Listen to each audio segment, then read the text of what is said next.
ఇక మీదటి నుంచి మీ office time ముగిసిన తర్వాత ఆఫీస్ నుంచి వచ్చే కాల్స్ కానీ, మెసేజెస్ కానీ, మెయిల్స్ కానీ స్పందించాల్సిన అవసరం లేకపోవచ్చు.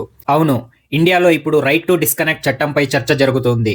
ఇన్ని రోజులు సాయంత్రం 5 తర్వాత కూడా మన ఆఫీస్ అవర్స్ ముగిసిన తర్వాత కూడా phone calls, WhatsApp messages, emails ద్వారా టీమ్ లీడర్స్, మేనేజర్స్ విసిగించేవాళ్ళు.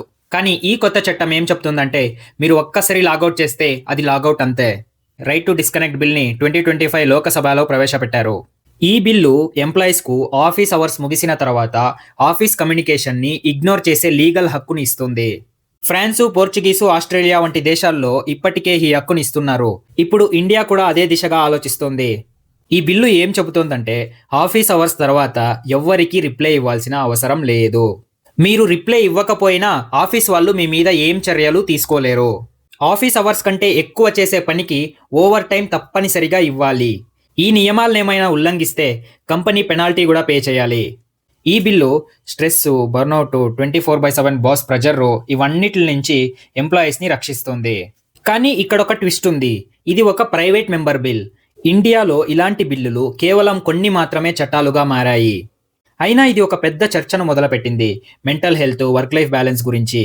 దీనిపై మీ అభిప్రాయం ఏంటో కమెంట్ చేయండి. ఈ వీడియోలో రైట్ టు డిస్కనెక్ట్ బిల్ అంటే ఏమిటి, ఇది ఎందుకు ఇప్పుడు వార్తల్లో ఉంది, ఇది ఎంప్లాయీస్ మీద ఎలా ప్రభావం పేరుతుంది అనేది చాలా సింపుల్గా చూద్దాం. ఒక 50-60 ఇయర్స్ ముందు ఒక సాధారణ భారతీయుడి జీవితం ఎలా ఉండేది అంటే పనిచేసే టైం ముగిశాక మిగతా సమయం అంతా కుటుంబంతో గడిపేవారు. కానీ ఇప్పుడు పరిస్థితి చాలా మారిపోయింది. కాంపిటీషన్ పెరగడంతో మనం చేసే పని కూడా మన వ్యక్తిగత జీవితాల్లోకి దూరింది. ఈ రేస్లో మన వర్క్ లైఫ్ బ్యాలెన్స్ అనేది పూర్తిగా పోయింది. కానీ ఇప్పుడిప్పుడే మన యూత్ ఈ విషయాన్ని అర్థం చేసుకుంటున్నారు. ఒక స్టడీలో చాలామంది యువత ఏం చెప్పారంటే వారికి కేవలం ఎక్కువ జీతం అవసరం లేదు. యువత ఇప్పుడు జీతం కంటే వర్క్ లైఫ్ బ్యాలెన్స్ని ప్రిఫర్ చేస్తున్నారు. వాళ్ళు ఇచ్చే శాలరీ కొంచెం తక్కువైనా ఆఫీస్ అవర్స్ తర్వాత కుటుంబంతో ప్రశాంతంగా గడపాలని ఆశిస్తున్నారు. వర్క్ లైఫ్ బ్యాలెన్స్ అంటే మనం చేసే పనిని మరియు వ్యక్తిగత జీవితాన్ని సమానంగా నడిపించడం. కానీ ఈ వర్క్ లైఫ్ బ్యాలెన్స్ ప్రాబ్లము మన ఇండియాలోనే కాదు, ప్రపంచవ్యాప్తంగా కూడా ఉంది. ఆఫీస్ టైం అయిపోయినా కూడా వాట్సాప్, ఈమెయిల్స్, కాల్స్ అని ఆఫీస్కి కనెక్ట్ అయి ఉంటున్నాము. ఈవినింగ్ 5 o'clockకి ఆఫీస్ ముగుస్తుంది. కానీ నిజంగా చూస్తే ఇంట్లో నైట్ కూర్చొని కూడా ఆఫీస్ వర్కే చేస్తూ ఉంటారు. రైట్ టు డిస్కనెక్ట్ మనకు ఎందుకు అవసరం? ఆస్ట్రేలియా, ఫ్రాన్సు, పోర్చుగల్ లాంటి దేశాల్లో ఇప్పటికే ఈ సమస్యను గుర్తించి చట్టాలు తీసుకొచ్చారు. అక్కడ ఆఫీస్ అవర్స్ తర్వాత కంపెనీ వాళ్ళు మీపై రిప్లై కోసం ప్రెజర్ పెట్టరు.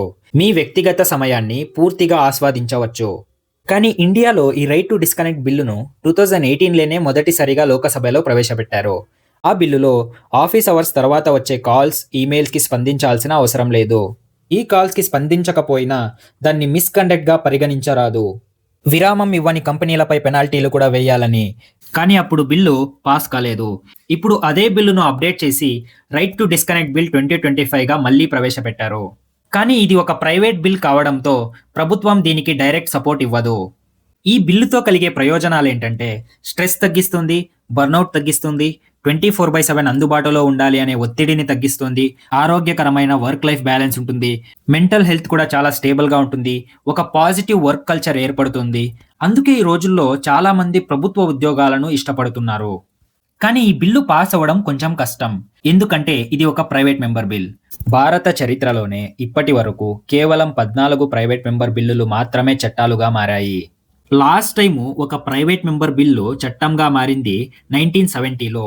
అప్పటి నుంచి ఇప్పటి వరకు ఏ ప్రైవేట్ మెంబర్ బిల్లు చట్టంగా మారలేదు. ఒక ప్రైవేట్ మెంబర్ బిల్లుకు సాధారణంగా ప్రభుత్వం సపోర్ట్ ఇవ్వదు. అందుకే అవి చట్టాలుగా మారదు. ప్రైవేట్ మెంబర్ బిల్ అంటే ఏంటి అనే డౌట్ మీకు రావచ్చు. ప్రైవేట్ మెంబర్ బిల్ అంటే మినిస్టర్ కాకుండా వేరే మెంబరు బిల్ని ఇంట్రడ్యూస్ చేస్తే దాన్ని ప్రైవేట్ మెంబర్ బిల్ అంటాము. ఫైనల్గా చెప్పాలంటే రైట్ టు డిస్కనెక్టివ్ బిల్ అనేది ఒక శక్తివంతమైన, ఒక ప్రోగ్రెసివ్ ఆలోచన. ఇది ఎంప్లాయీస్ను 24/7 పని ఒత్తిడి నుంచి రక్షిస్తుంది. ఒక ఆరోగ్యకరమైన వర్క్ లైఫ్ బ్యాలెన్స్ ఇవ్వటమే దీని లక్ష్యం. ఈ బిల్ పాస్ అవ్వడం కష్టం అయినప్పటికీ ఇది దేశవ్యాప్తంగా ఒక ముఖ్యమైన చర్చను ప్రారంభించింది. మరియు ఇలాంటి daily important trending informative videos కోసం ఈ ఛానల్కు సబ్స్క్రైబ్ చేయండి. I hope you found this video informative. Thanks for watching and see you in the next one.